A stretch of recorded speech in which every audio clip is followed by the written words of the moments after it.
Hey kids, it's time to get some SML podcast all up in that.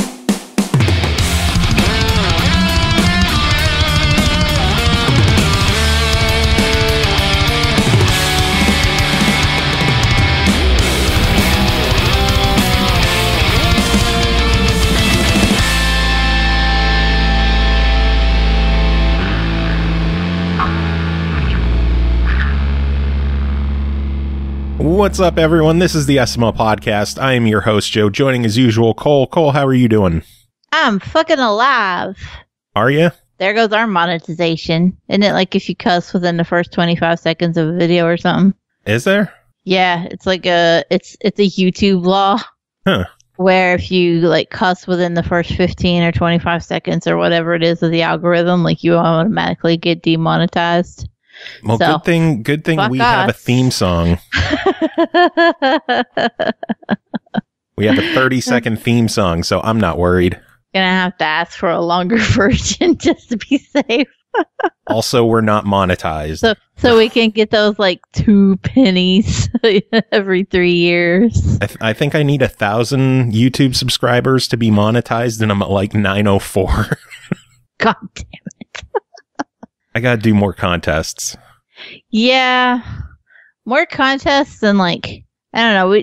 Student fusses at us that we should be doing tags and all kinds of shit. Because Student like made a YouTube video 2 months ago. He's like, oh, I've already got like 1,500 views. And I'm like, the fuck did you do? Well, How? I put tags on all the videos. Well, apparently you need to like tag it pussy or something. What video did he make? He made some kind of video about a cell phone. How long was it? Sid is a cell phone nerd. Fuck if I remember. Just trying to put me on the spot like I actually paid attention to what my friend did. Well, I'm gonna say that what's probably like a 2-3 minute long video is a lot easier to digest and watch than a 2-hour long podcast. This is also true. I don't know. Probably knowing him. If it's about phones, I had him sitting droning for 2 hours in my ear about phones. Oh, God. He probably could do a podcast about them, but I don't know. Probably not quite 2 hours long. Well, the SML phone cast. Could bring him on to do cell phone reviews for us. Yeah. That's what we need. We need a longer show. That's what we need. In today's segment. Oh, goodness. Oh, man. So what have you been up to this week? It's been a crazy week because The Division is a thing. Yeah, obviously. And I have so much to do still. And also we've been tearing our house apart, and I think I've mentioned this the last couple of weeks. It's been about a month-long fiasco at this point. But we're putting in new floors and stuff in the kitchen and the bathroom and painting and new appliances. I say new. It's new to us. Yeah. Like somebody had that shit before. And that's fine. It's fine. Look, not everybody can cough up $200 and get a new fridge and a stove. So $200 for a fridge and stove sounds like Craigslist. There's a guy that we got them from where basically when people post that they have junk appliances, he goes and picks them up for free, and then he just orders the parts and fixes them and resells them. And so he only sells everything for $125. Damn. Yeah. And then, because we bought 2, he let us get them for $200 instead of $225. But yeah, we discount. So we got a new stove, new in air quotes, a new stove and a side-by-side refrigerator. That thing is huge. It's so much bigger than my old fridge was. And sometimes I just look at it and I go, I don't know how we got that in the door.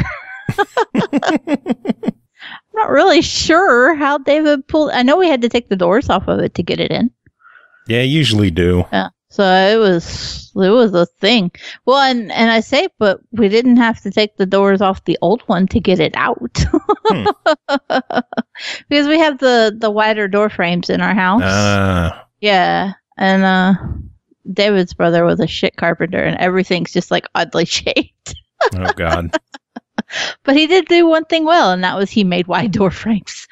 So I guess that's useful for whenever they throw my ass in a wheelchair. But that has consumed a lot of our time this week. It's just painting fucking everything, new floors, and just being responsible adults, and it's fucking awful. See, at least you have reason to be sore and tired. I messed up my back this week, and I don't know what the hell I did. It just started hurting. I felt like I had to crack my back, and I tried, touching the elbows behind the back to get it to pop, or like leaning over a chair and trying to get it to pop that way. I couldn't get anything to work, and now it's just been hurting all week long. Like, I can't even move around in my sleep. It hurts that much. See, that sounds like me, but I don't want to tell you what's wrong with me, because otherwise you're going to be like freaking the fuck out. Why? I have compression fractures in my spine. Oh, geez. And that's what the whole thing with having to go to physical therapy and stuff was about, although I'm finally free of physical therapy hell. And I got my approval for my MRI, so they could finally send me to a neurosurgeon. Damn. And start fucking that bitch up back there. Fucking that bitch up. Yeah. I mean, it's already, got multiple breaks in it, so... People are weirdly lackadaisical. What? Remember how I was like, oh, people are weird about rheumatoid arthritis because they don't think that it's anything more than just arthritis like your grandpa gets. Yeah. And then I'm like, oh, I have compression fractures in my spine. And they're like, oh, it's just a fracture. And I'm like, no, it's literally like 30 little breaks everywhere.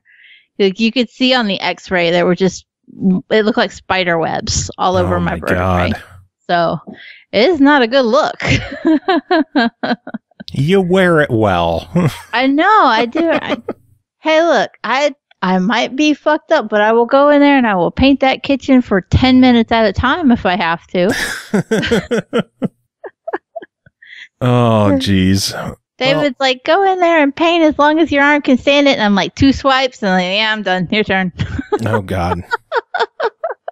Did you even do anything? Shut your mouth. It's a miracle he lets me do that much, because usually he as soon as I start trying to get physically active about shit like that, he starts threatening to get the mop and mop me into my chair.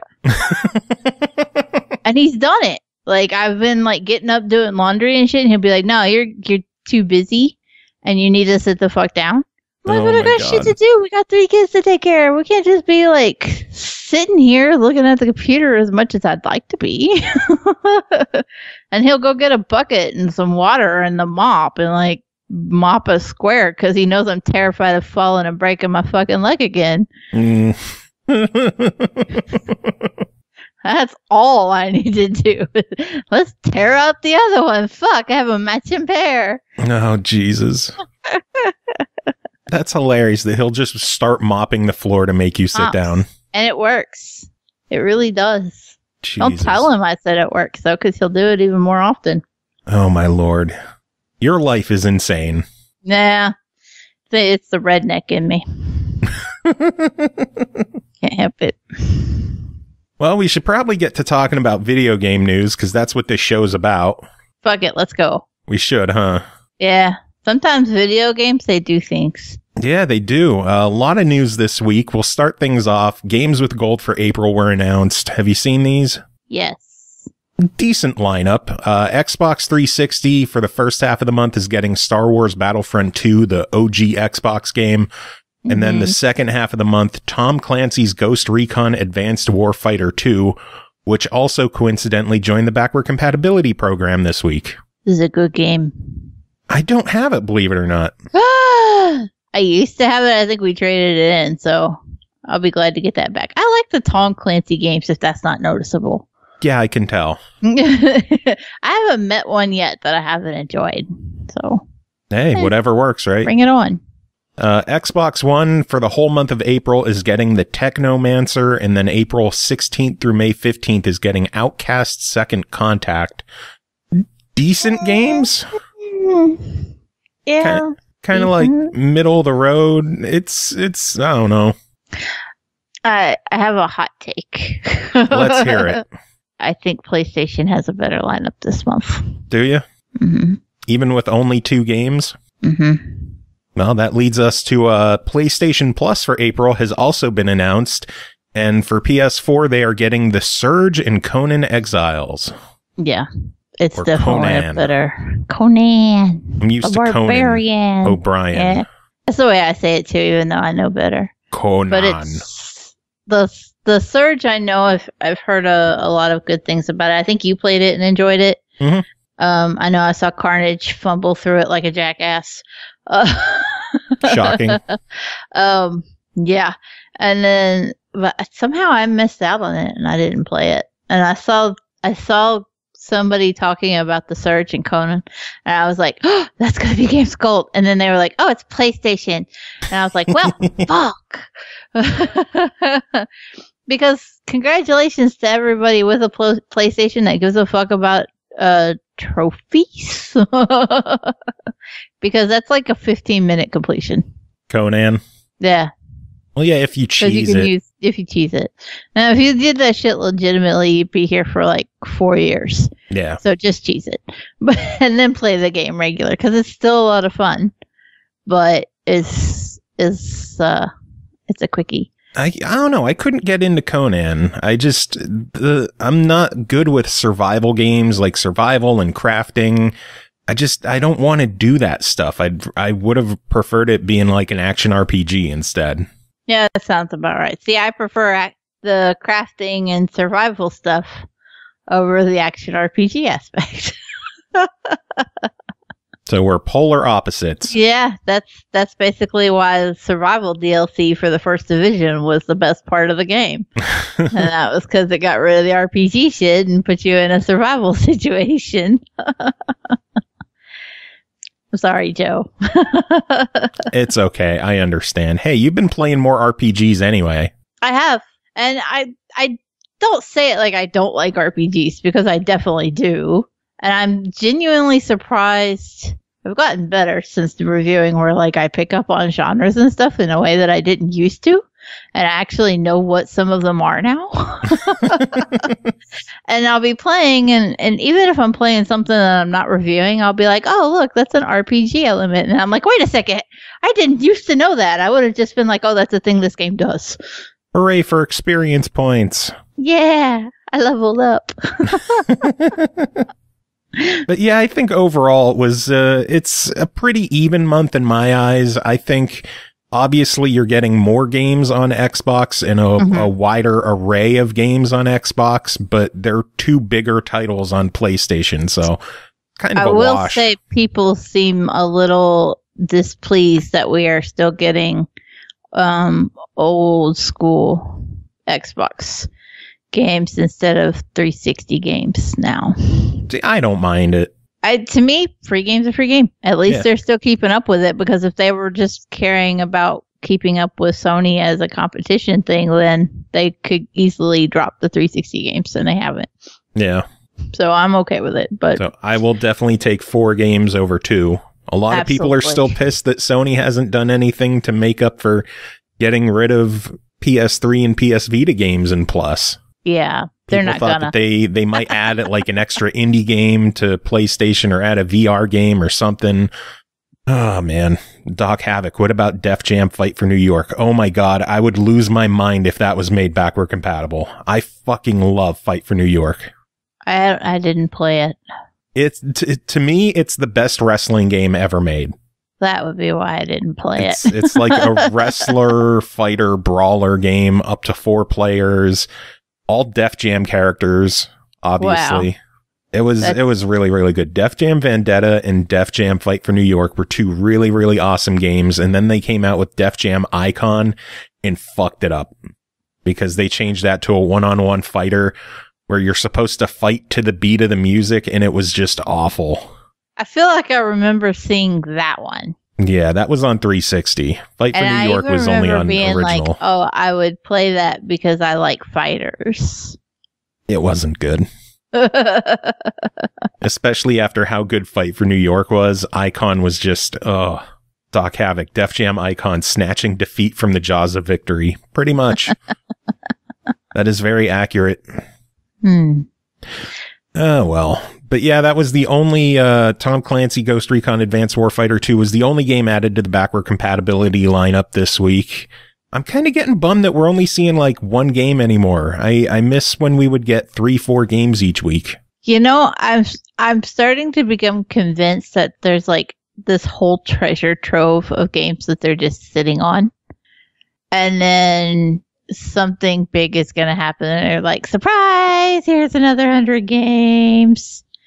That would be nice.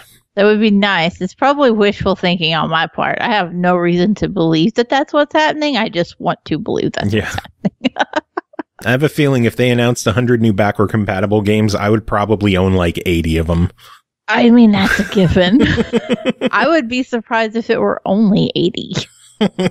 Hey, there's been a bunch that I haven't owned coming out recently. I mean, if you consider 5 a bunch. Out of 6, yeah. Percentage-wise, I haven't been doing too good lately. I don't own Ghost Recon Advanced Warfighter 2, so there's one. I didn't own Brothers in Arms from last week. There's another one, although I did order that. Uh-huh. The best part is I ordered it on Amazon, and my Amazon credit card had some cash credits that were just accumulating. And for Brothers in Arms Hell's Highway, it cost me 61 cents. That's shipped. amazing. Yeah. That's not bad. Yeah, I was pretty excited. And that's not even the only good Amazon deal I got recently. I ordered the Generation Zero Collector's Edition off Amazon. Yeah. And obviously they fucked up and they didn't ship it on time. So I was fucking furious about that. They gave me a $10 credit, which I used on the Titan Quest Collector's Edition, normally $120. After my $10 credit, I got it for $22. Wow. Yeah, it was down to $31. That's crazy. Yeah, so I ordered it. I'm excited. Got a good deal. I like having shit. You're going to see a new helmet in the background of the video eventually, I'm sure. You don't have enough shit on your shelves. I don't. You need more shelves. I do. And shit to fill them. I mean, I could put a shelf over there. I could put one back there. I mean, there's plenty of room on these shelves over here that I could go higher on. Oh my God. I have problems. Yes. Let's see. What other news was there? Did you see the newest Twitch Prime offer? No. What's this? Twitch Prime is offering 12 months of Nintendo Online membership as their most recent bonus. Really? Yes. You could get 3 months now, and then after 60 days, you could get an additional 9 months as long as you've had a persistent Prime membership. So you get a year of Nintendo Online just for being a Prime member. Do they send you a code for it or something, or how does it work? You link your okay. Twitch and your Nintendo accounts together, and they just automatically credit you however many months. So I got 3 free months today, and then in 2 months I'll get another 9. That's crazy. Yeah. That's a good bargain. Now Xbox needs to do that shit. They won't. Well, they should. If there's a catch to it, it's just that it's an individual membership instead of a family membership. The individual is the one that's $20 a year, and it just counts for one person. The family membership, I think, is $35 a year, and that works for everybody on the console. So it's only an individual membership. If you already have an individual membership, it extends it. So you're still getting those months. If you already have a family membership, it doesn't do anything for you because it's that only individual. Though. I didn't realize that there was extra charge for having a family membership. Yeah. That is one thing where Microsoft excels, because on Xbox Live, I have a 1-year code put in, and then it's good for all of our accounts on different Xboxes. Yeah. So we can just share. Well, it's good for everyone on your home console. No, because David's account is under my family, and he can play Oh yeah, the whole family thing. I forgot about that. Yeah, if you have it set up as a family, then it shares even across multiple consoles. Like number one has been able to go to her friends and sign into their consoles and play, even if they didn't have live. Yeah, it'd be nice if Nintendo did that, but for $20 a year, I guess you can't complain too much. I've also heard their online service sucks, so take that with a grain of salt. It is not the greatest. But hey, getting a free year from Twitch, thanks. Works for me. Free's always good. Free is always good.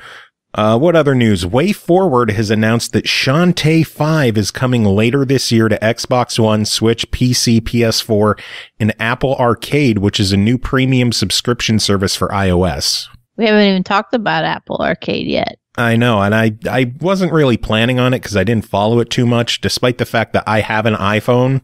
I don't know. I don't need another subscription service, so I didn't pay attention to it. You know you're going to end up with another subscription added to it. I don't really game on my phone that much, so I don't think I'm going to.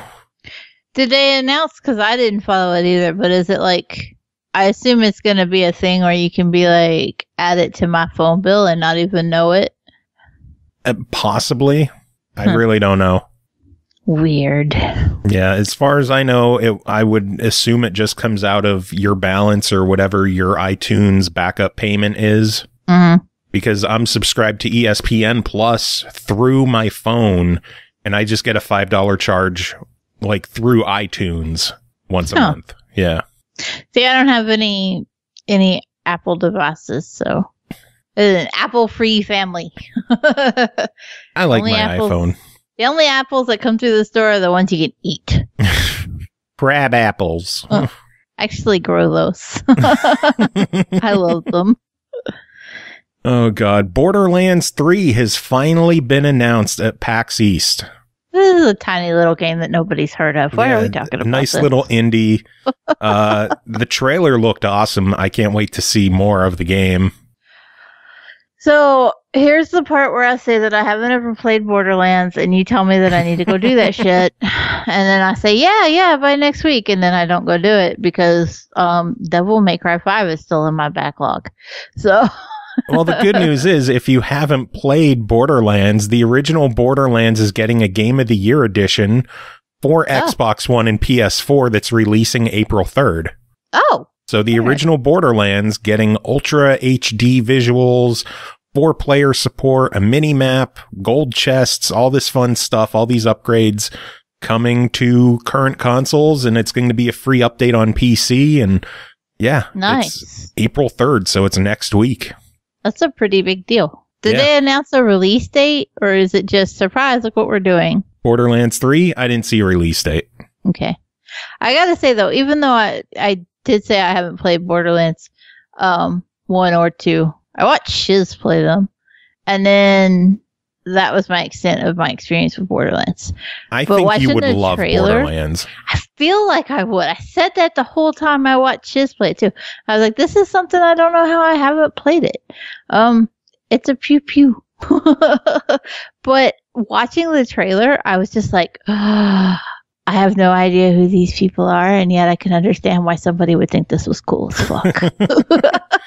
Everything's pretty. Yeah, I was just like, look at all the shiny explosions. And then it's like, oh, and there's 1 billion guns. And I'm like, okay, now that's just excessive.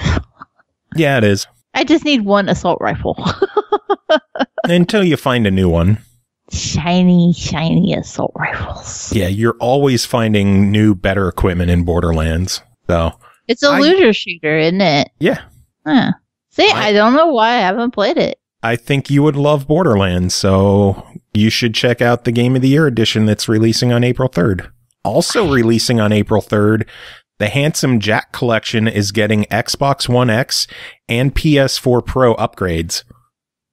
And even better, Awesome Prime just came in and dropped 4 biddies, so... Dropping bits! Dropping bits indeed, George. Little bits. Itty bitties. So yeah, a lot of Borderlands news. I'm excited. I'm pumped that Borderlands 3 is finally announced. I mean, at least you guys didn't get the Left 4 Dead 3 treatment, and where they just never make it. So I'm proud. Congrats for the Borderlands fans. You guys get your 3. Fuck you. I'm happy. Hooray. Every time anybody gets a 3rd installment to a game, I'm just sitting over here like, yeah, but Left 4 Dead didn't happen.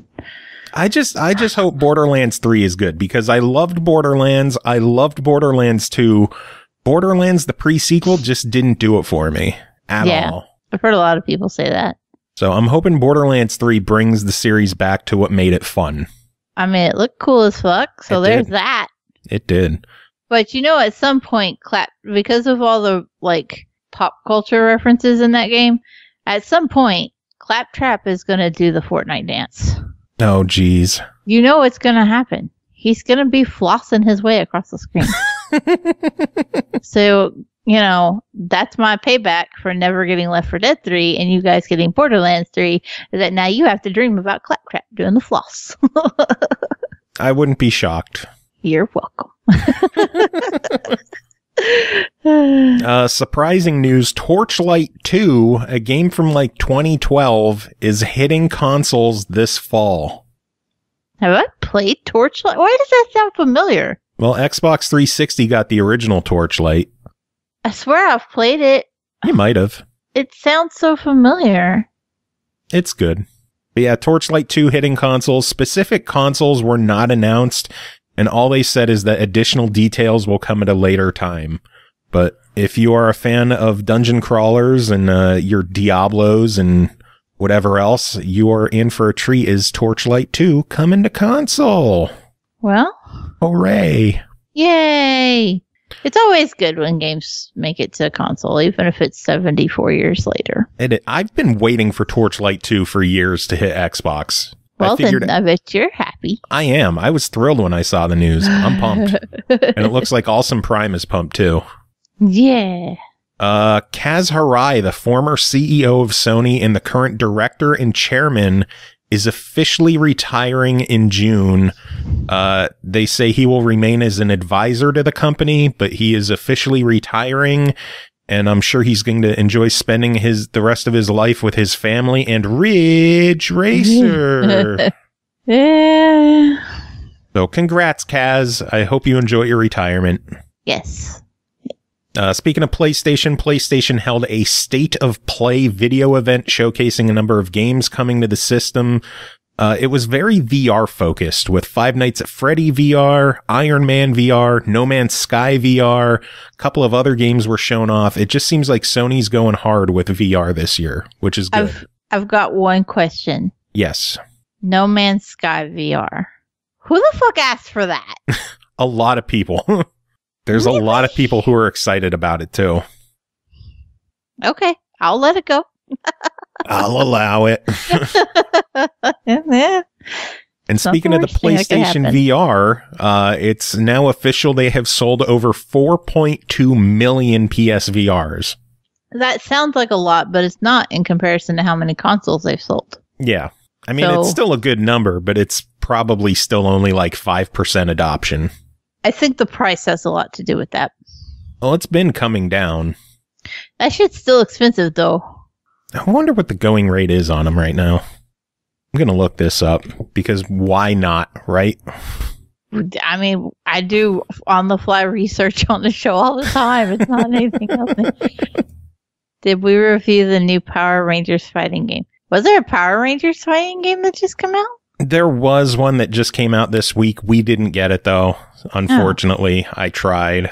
Go Power Rangers. Why isn't this searching for me? Load faster. Awesome said that he got it, to which I say, then you should have reviewed it for us. Where is your review?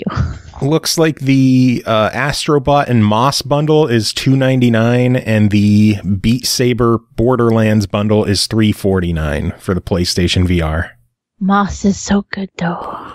Moss is so good. I would love to see that come to other platforms. I think they could rework it to be playable without VR. It would take some work to get like some of the secrets all taken care of, or at least have a camera where you could circle it around. But I think it's possible. I would love to see Moss come to other platforms. I'd play it. Well, I know you would.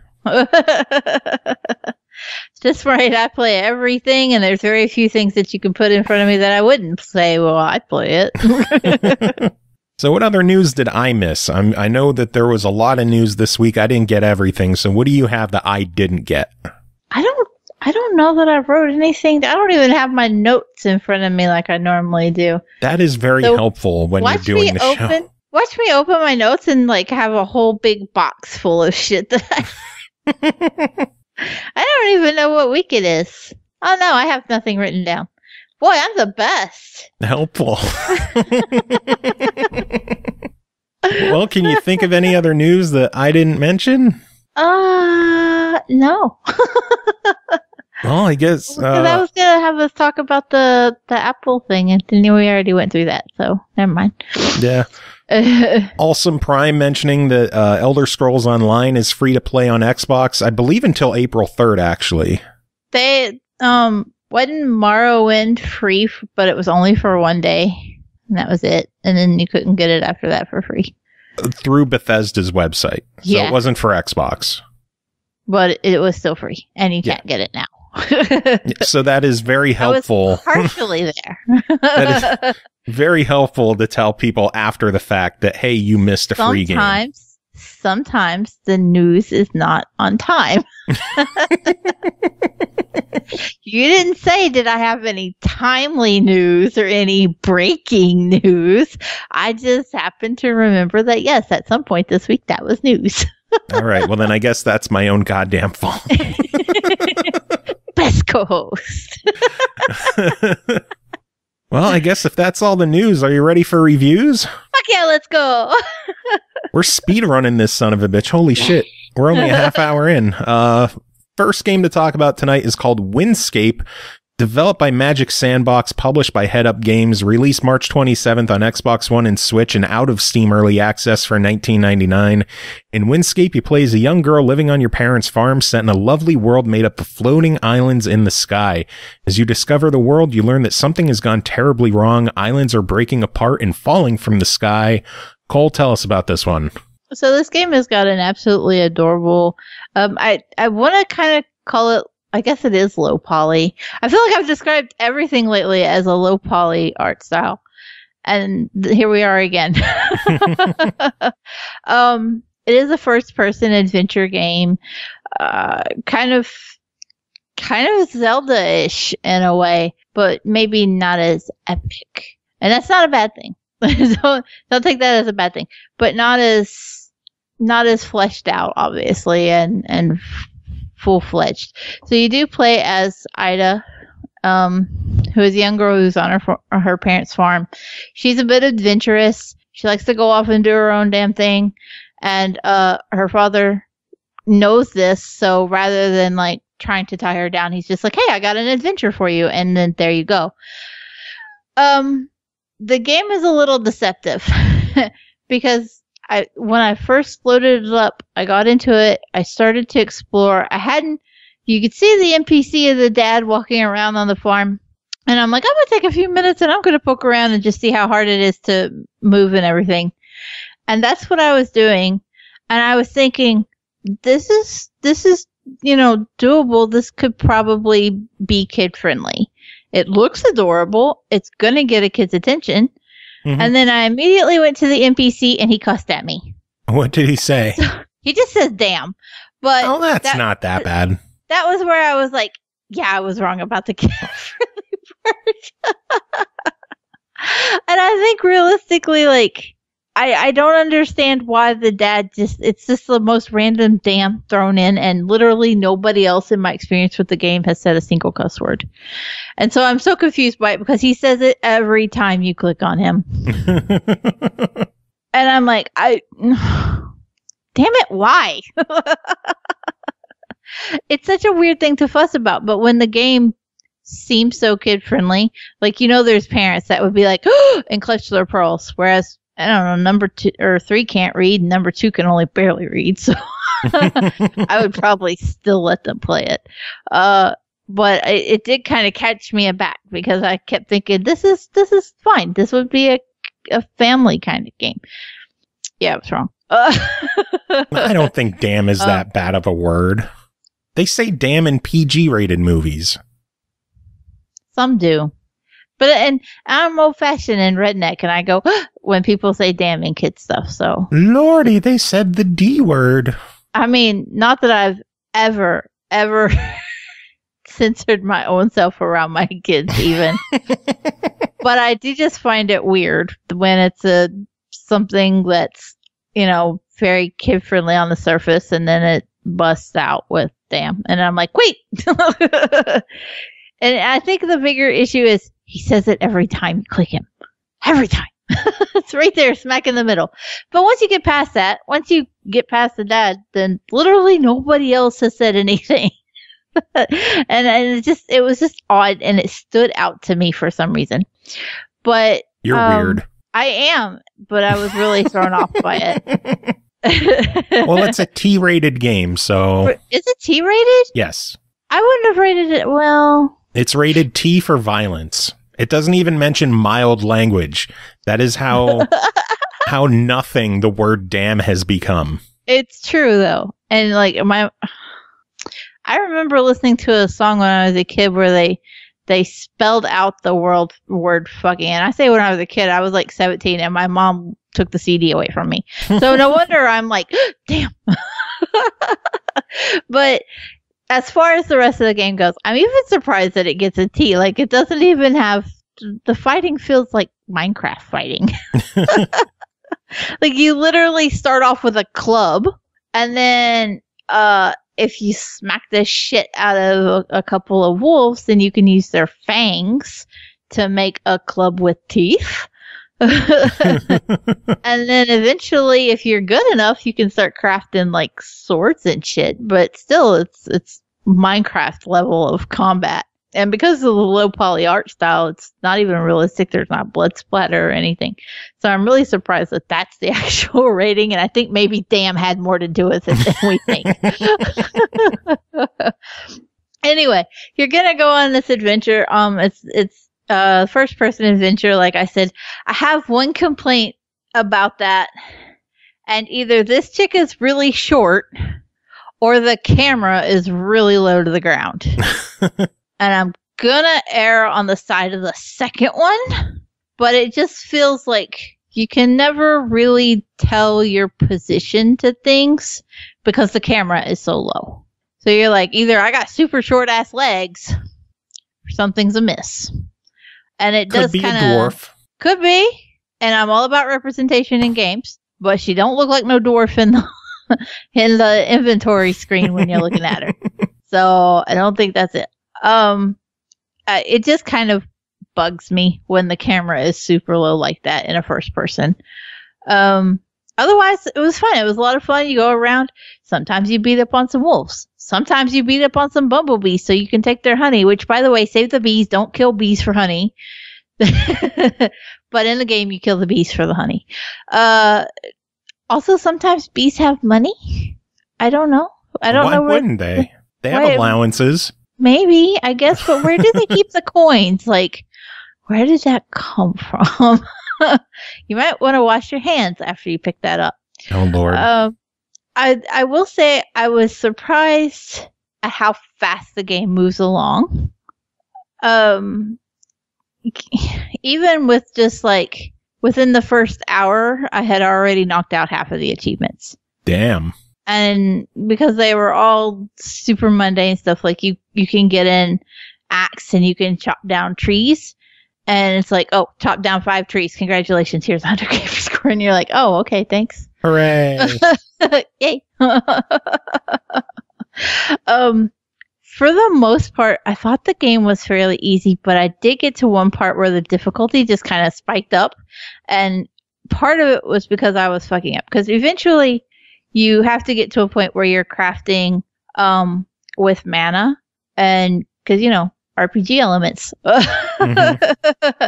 So you get to a point where you need to be able to craft with mana, and you have to craft these magical weapons in order to take on literally giant ghosts that are just very pissed at you for disturbing them. And with all of the other boss battles and stuff up until that point, you have pretty free range. You can move around the room and everything, and you know, you go up, you hit them a couple times, you get the fuck out of their way. Pretty basic boss battle. But when you get to the part with the ghosts, it literally puts a magic shield around you and it limits your movement. And there's almost nowhere you can go to get away from those fuckers. There's nothing for any kind of like barrier or protection. Like in some of the other boss battles, you can move around behind things that were in the room and you'd be okay. You ain't got that. And so the difficulty spike with those boss battles cranks it up a bit, and it's a little frustrating. If you've taken the time and crafted shit properly before you get there, it's not as big of a problem, but it's just still horribly inconvenient. No. Especially because there's nothing to stop you from finding those battles before you've crafted what you need.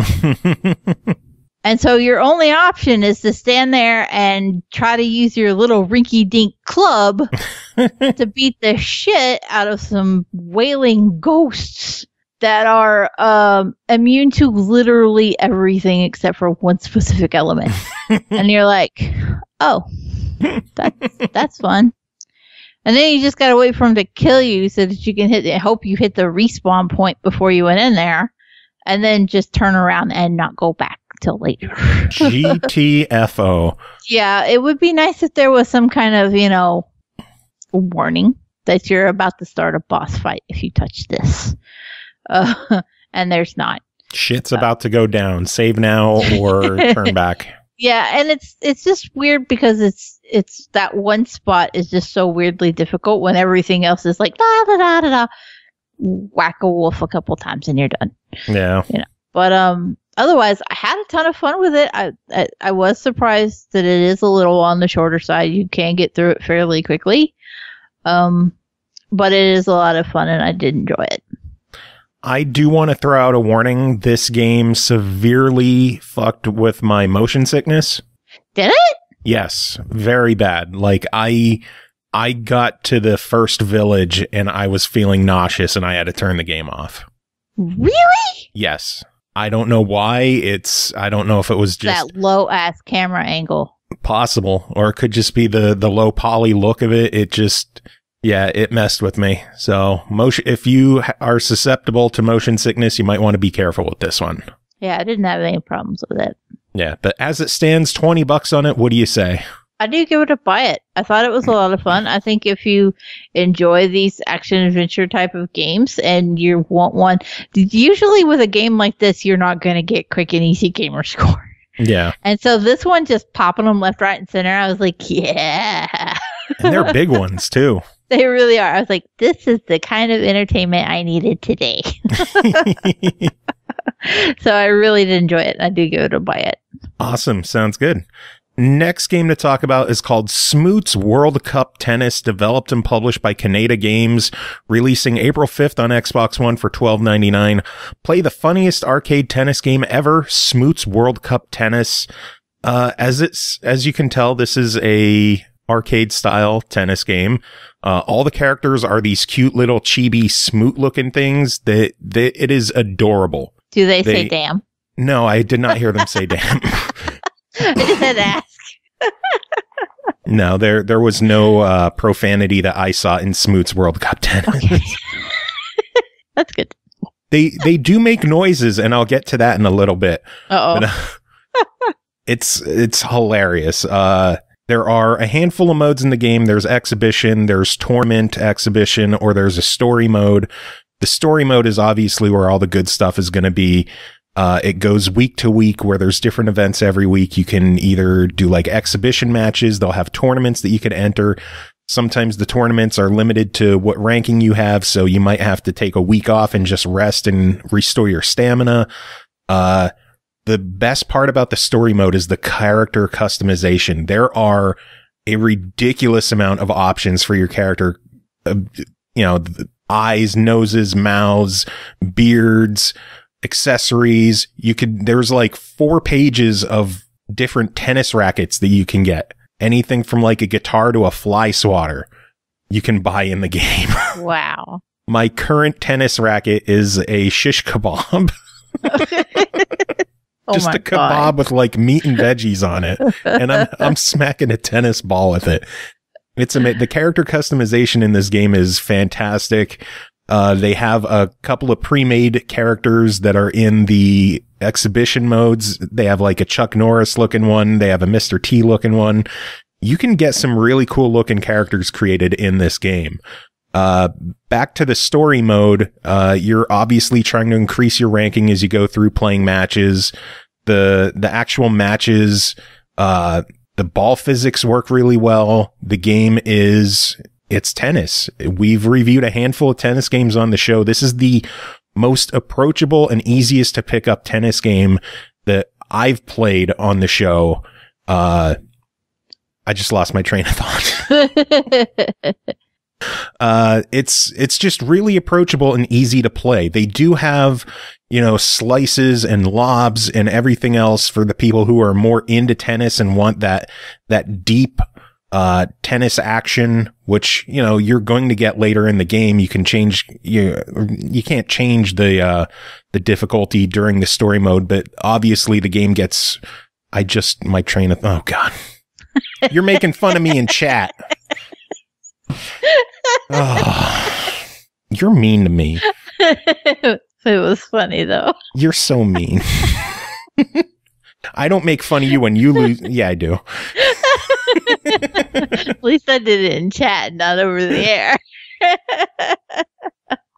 Anyway, in between events, when you go into events, it's going to use stamina. After events, you can either rest up during the week and just take a week off and restore all your stamina, or you could buy an energy drink and restore some stamina that way. Through story mode, you'll eventually unlock some mini games just to keep things fresh. They have things like attacking zombies or feeding seals, weird stuff like that. One gripe I have is I wish those mini games unlocked faster or were unlocked from the start, just because they're so fun and unique to play. That's the stuff that I like arcade tennis games for, just weird stuff like that. And I wish that it was easier to get into those unique experiences instead of just playing tennis, because just playing tennis is going to get a little boring after a while because it's tennis. There's only so much you can do with tennis. Hit the ball back and forth. Yeah, back and forth. That's all you got to do. Overall, though, the game is a lot of fun. A nice deep story mode. They have the exhibition matches if you're just looking for a quick pick up and play game. The character customization, like I said, is great. Lots of stuff to unlock, mini games to play, and best of all, it's only $13 compared to some of the other tennis games we've covered that are $40 and $50. Nice. If you were going to buy any tennis game on Xbox One, I think Smoots World Cup is the one to go with. That's funny though, because then you have to tell people you're playing a game called Smoots. Smoots World Cup Tennis. Oh, and the noises they make. Oh yeah, see? That's See, before I lost my train of thought, you know that when people are playing tennis, they'll grunt. Yeah. The grunts in this game are amazing. Instead of like, it's, it's just like squeaks, and it's incredible. I was playing and Ashley walked in. She's like, what the fuck are you playing? And she looked at the screen and saw tennis, and she's like, that is not what I thought you were playing. She thought you were playing genital jousting. I would recommend buying Smoots World Cup Tennis for the sound effects alone while you're hitting the ball. Just the grunts and the groans are amazing, and they don't fit my bearded, bald-headed character at all, but they are hilarious to listen to. But yeah, overall, it's a lot of fun. $13, a cheap price. I would say buy it on Smoots World Cup Tennis. Nice. Yeah. Next game to talk about is called Warparty, developed by Warcave, published by Crazy Monkey Studios, released March 28th on Xbox One, Switch, PS4, and PC for $24.99. Warparty is a real-time strategy game set in the Stone Age era. Build your base, recruit and control a group of soldiers, fight and tame fierce dinosaurs, and direct the flow of combat. Proper management of resources, skills, and map awareness will lead you to victory. Cole, were you victorious? No. And that's kind of terrible to say, but I also spent a lot of time just playing the survival mode on this. So basically it's just keep going as long as you can. There are 3 ways to play this. It is a real-time strategy game, and you can play either AI skirmishes, or you can play survival, or you can play a campaign. There's actually 3 different campaigns. There's one for each faction that you can play as. Mm-hmm. One of which is the Necromas, where they have the ability, any enemy that they kill, they can raise back from the dead and have their own little zombie army.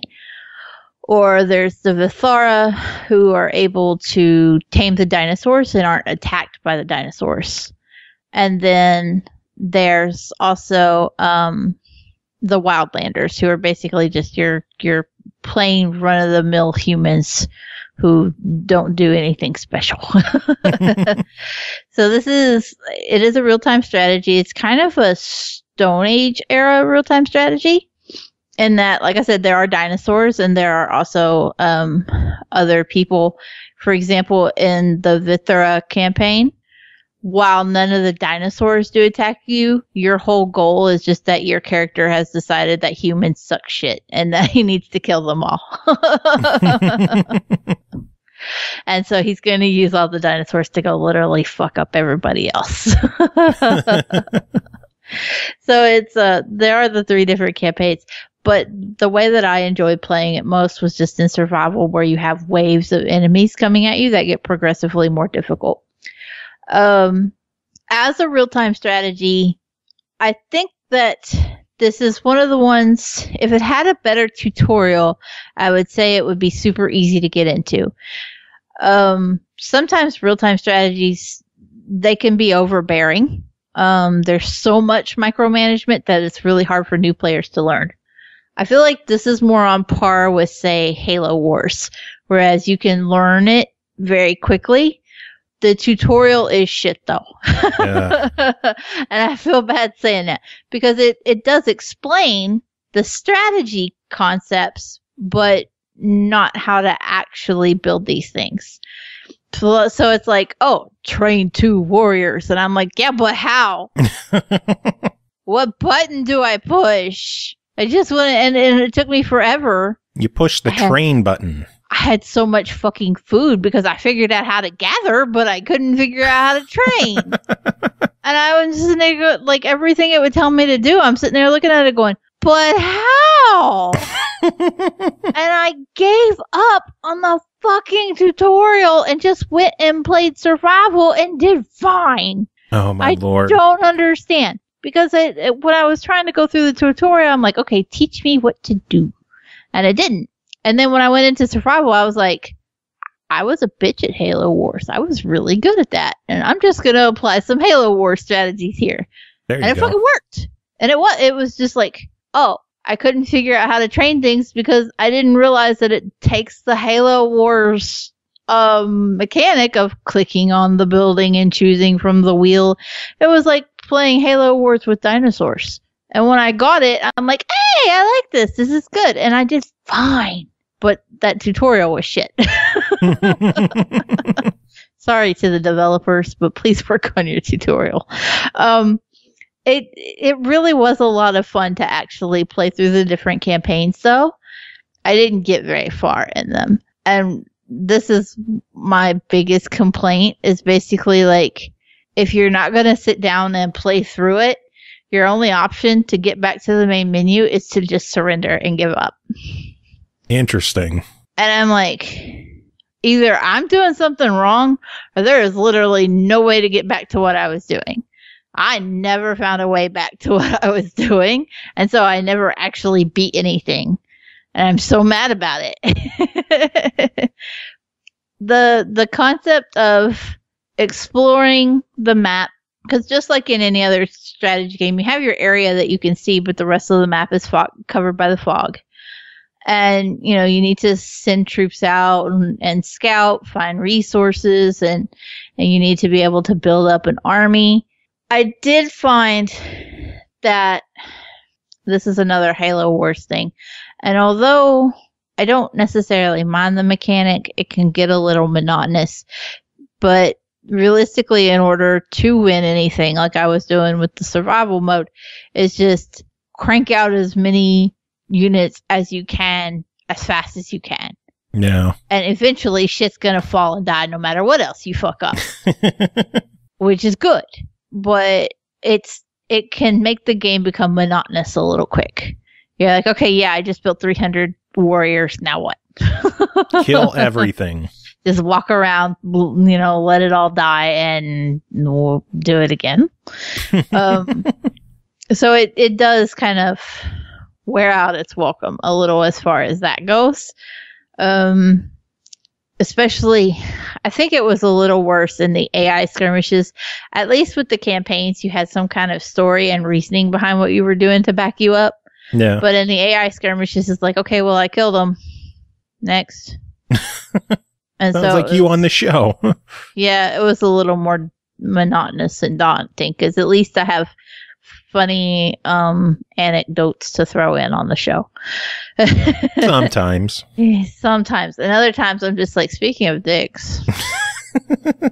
Absolutely love the character that just tames the dinosaurs though, because he just like walks up to him and he's like, yeah, we're just going to use the dinosaurs to fuck over everything else that moves.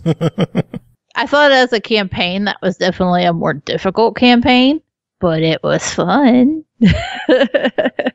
Fun is what matters. Yeah, it really is. But it would be nice to and maybe they can tell me where I fucked up because they wouldn't be the first devs to do that. But I literally couldn't get back to the main menu and like pick up my progress again. It was just surrender and lose it all. Damn. Sad face. So that is my only real complaint. Just make sure you got the time to sit there and get through it. Well, then as it stands, $25. What do you say? I think $25 is a solid price for it. I didn't have any kind of glitching or anything playing it. The graphics on it are stunning. It was a lot of fun. It's fucking real-time strategy with dinosaurs. You can't be mad. So I definitely give it a buy it. Awesome. Sounds good. Yay! All right. Next. We got one final game to talk about tonight. That is called Where the Bees Make Honey, developed by Wakefield Interactive, published by Whitethorn Digital, released March 26th on Xbox One, PS4, and Steam for $9.99. Where the Bees Make Honey tells a story about reflecting on different moments from a childhood, which are played and experienced from an adult perspective. At its core, Where the Bees Make Honey is a narrative puzzle adventure game with playable childhood moments filtered throughout. Cole, tell us about this one. So this should basically be everything I love because it's narrative, it's adventure, and it's quirky as shit. This is a weird fucking game. That is right off the bat. If they're looking for a box quote for their game to like put on Steam or put on a Steam store page or something, this game is fucking weird. It is, and it's not the kind of weird like when we say this game is fucking weird and it's a weird horror game that's kind of daunting or weird. It's just that this is just quirky. Yeah. And you can tell they're trying to get a specific type of message across, but it's horribly fragmented. And unless you're purposely like going into it with the mindset of I'm looking for the symbolism, I know that it's going to be weird and I'm going to try to like pick it apart and analyze it, you're going to just kind of be sitting there like, the fuck am I doing the whole game? And it's very easy to get lost in the fuck am I doing aspect of this game because it is that kind of weird. You'll have 3D cutscenes and moments where you're playing as Sunny as an adult, as she's, going through the monotonous bullshit of being stuck in a cubicle and having a bit of an existential crisis because she's remembering when she was younger and she had all these freedoms of being a child and lost in her own imagination. And now she's just stuck in this little cube. I think pretty much anybody that has an office job goes through one of those things. So it's horribly relatable in that regard. You can definitely understand where Sunny's mindset as an adult is, at least. weird shit happens, and then you start to have like these kind of puzzle-laced flashbacks, but none Fever of them... dreams. Yeah, a fever dream would be a good way to describe it. It is kind of like a fever dream. In where, Sunny's remembering certain things as a from how she saw it as a child, but it's kind of, I don't know, the summary says, a child's experiences through the eyes of an adult, but it doesn't necessarily feel like you're looking at it through the eyes of an adult. It's just so covered and laced in symbolism and metaphorical that you're just like, it's childlike, but it's philosophical in a weird way. Yeah. And the puzzles, I felt like most of the puzzles were surprisingly reasonable, and you could get through them in a few seconds. I bet you're going to tell me you struggled with the kitchen, though, where you had to flip it. Because when I was doing my research for this, everybody was bitching about the kitchen puzzle. I don't think I made it to the kitchen puzzle. If I'm trying to remember, I got stuck, or not I got stuck, but I basically threw my hands up in annoyance at the monster truck section. Yeah, that's where I'm at, too.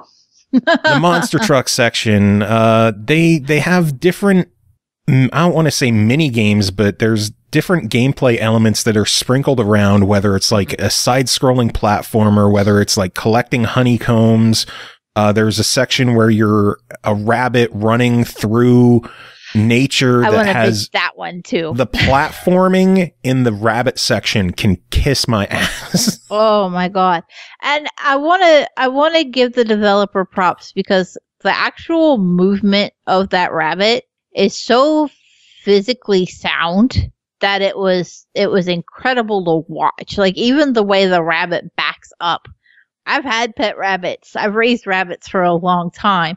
And a lot of that rabbit's movements were very on par. But even trying to control it. Oh. But trying to control it is a fucking nightmare. And it was just so incredibly difficult. I bet I spent 30 minutes alone on that, just trying to get that rabbit to make one jump right. Yeah, trying to line up those jumps was atrocious, especially when you can fall and have to start over. I would get to so close to the end, and then I would fall, and I'd have to go all the way back, and I just want to cry. Oh. And there were a couple times where I just set the controller down and walked away, because I had to just take a break and not look at that fucking platforming section for a few minutes. Go ahead. It was rough. It was just, and like I said, from a physics standpoint, it's incredibly sound, and it's very impressive. It's just that from a gameplay standpoint, it saps the fun out of it. Yeah, it's frustrating. Yeah. I would say that the controls of the monster truck are equally frustrating. Yep. It's one of those things where you have to hold forward to drive forward, plus steer left and right. Yeah. With the analog stick, which is very imprecise. I would have rather just have an accelerate button, either the A button or the trigger or something to drive straight. And then just the physics with the monster truck, you would hit a jump and you would just land sideways. Yeah. And once you land sideways, it'll respawn you supposedly close to where you were. But I made it, down the big straightaway, around a turn, over a big jump, down to another turn, and I ended up sideways. And then it started me back at the very beginning. And that's when I said, fuck this. I've had enough for the night. So you didn't get to the part where you had to collect the honeycombs with the truck? No. Joe, I cried out of frustration. Because let me tell you about trying to collect the honeycombs with that truck. Let's hear it. You make it to like this sand pit area, right? And there's little dunes and bumps all over the place, and you've got the 3 honeycombs, and they're spinning. I cannot, for the love of all that's shiny, tell you how many times I hit the jump, launched that stupid uncontrollable truck at those fucking honeycombs, and then they would spin as I got to it. Oh no. And I would be just a tiny portion away from it. And then I bet I did it 30 or 40 times. before I was so pissed off. And David's like, you need to take a break. Yeah. Come bust some tile with me. Because I was that far gone and I just had to turn it off and be done. And I feel bad because I'm enjoying the story. I think it's quirky. I think it's weird. It's a niche game that not everybody's going to enjoy, but I was having a good time because I have kind of unusual taste. Yeah. It's one of those artsy type of games where if you get it, and you're really going to enjoy it. The biggest hurdle is the controls with some of these gameplay segments that you have to play. And I actually had a second issue with the truck too. Oh, let's hear it. Because you know how you said you got spawned kind of far away, right? Yeah. It would spawn my ass right back, but the truck would immediately flip back over. Oh, God. Because it was spawning it like on the edge of one of those dooms. And it would fall and it would hit the dune. And then it would just topple over on its side. And once the truck's on its side, you can't do anything but wait for it to respawn. Yep. 7 or 8 times. Shoop, dunk, shoop, dunk. And I couldn't do anything while it went through this respawn cycle. And then one time I just sat there and was like frantically moving the wheels back and forth as it fell. And I caught and I was able to get it to stop it. Nice.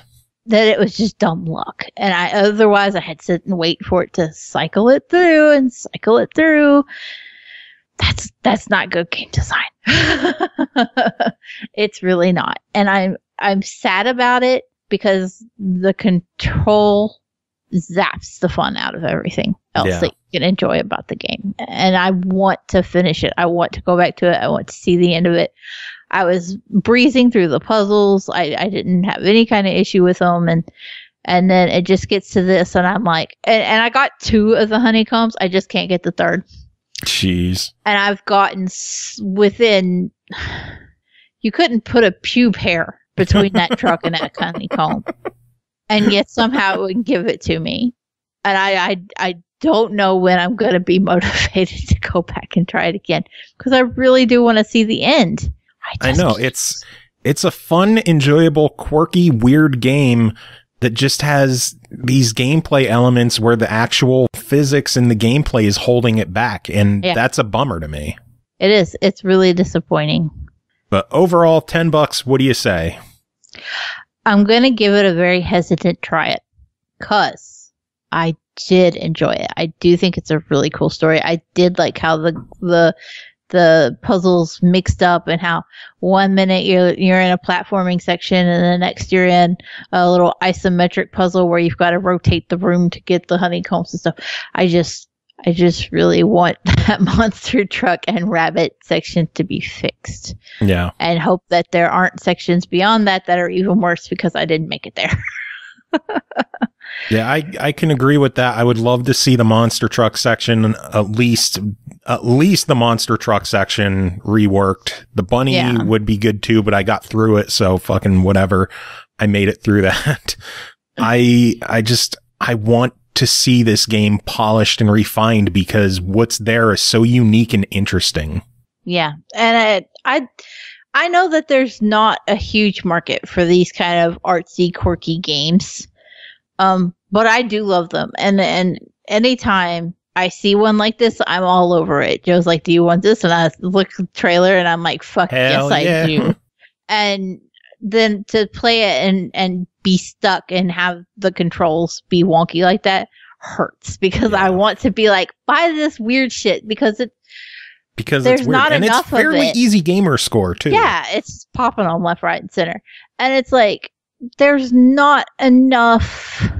I feel the way about these artsy fartsy games like you do JRPGs. There's not enough support for them, and there's not enough of them being made to garner that support. And so when I see them, I'm like, yes. And then it doesn't work, and I'm like, fuck. Because I have to get on here and tell people that it didn't work, and it hurts because I want it to work. Yeah. So please, I think the dude's name was Brian. This was made by one dude. Yeah, Brian Wilson, I think. So, dear Mr. Wilson, fix this game because I want to love it. And if you patch it and improve the control and handling in some of these sections, we will gladly give the game a second look and talk about it on the show. I've done it a million times. It's a cool, unique game. It's just some of the gameplay elements are too frustrating to make it an outright recommendation. Yep, but I agree. Please don't give up because your brand of weirdness is cool. I'm definitely behind it. I'd play more. So, what is your pick of the week? Or should we give it to Smoots World Cup Tennis? I think we're going to have to give it to Smoots. Because I really enjoyed Smoots. I'm going to keep playing turtles, Smoots. You know, the way you keep describing it sounds like turtle sex. Yeah. And I think that might have to win, no matter how I feel. Otherwise, I'd say, if it weren't for the shit physics, then I'd say, yeah, it would be where the bees make honey. Because I was really killing it in that until Turtle sex tennis. Till the monster truck fucked me up. Smoots was another one that was pretty nice with Gamerscore. It's got 50 achievements. They're all worth 20 points. And it was regularly just dropping 20 points here, 20 points there, 20 points here.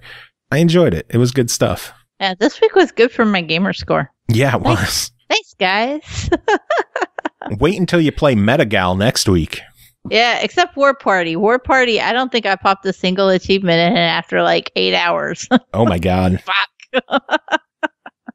But I guess that is it for this episode. Cole, thanks as always for being here and killing time with me. And do you have any final thoughts? No, thanks for letting me bitch about games.